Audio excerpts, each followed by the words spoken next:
Hello friends, இப்போ ஏன் தட்டோட வந்திருக்கேன் தெரியுமா? நல்ல மழை தூருது. இப்போ நான் சாப்பாடு செஞ்சு கொண்டிருக்கேன், கனவு அவிஞ்சு கொண்டிருக்கேன். இங்கே பாருங்க, சூப்பரா. இப்போ இதில் ஒன்று எடுப்போம், எடுத்து இப்படி வைப்போம். இது மூடி அவியறதுக்கு மீதம் கொஞ்சம் அவிய இருக்கு பாருங்க. அந்த வாசமே என்னை எடுத்து சாப்பிடு சாப்பிடு சாப்பிடுன்னு இருக்க விடுதில்லை. அப்போ நான் எப்படி இருப்பேன்? நான் போய் சாப்பிட போகிறேன். ஆனால் சுடுவது.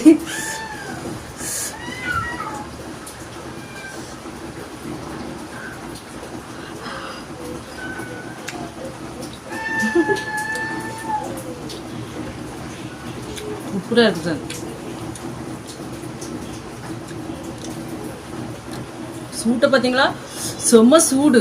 ஆனால் சாப்பிடணும் போலே இருக்கு ஃப்ரெண்ட்ஸ். யாரெல்லாம் அப்படி சமைக்கும் போது எடுத்துட்டு சாப்பிடுவீங்க? நான் சாப்பிடுவேன்.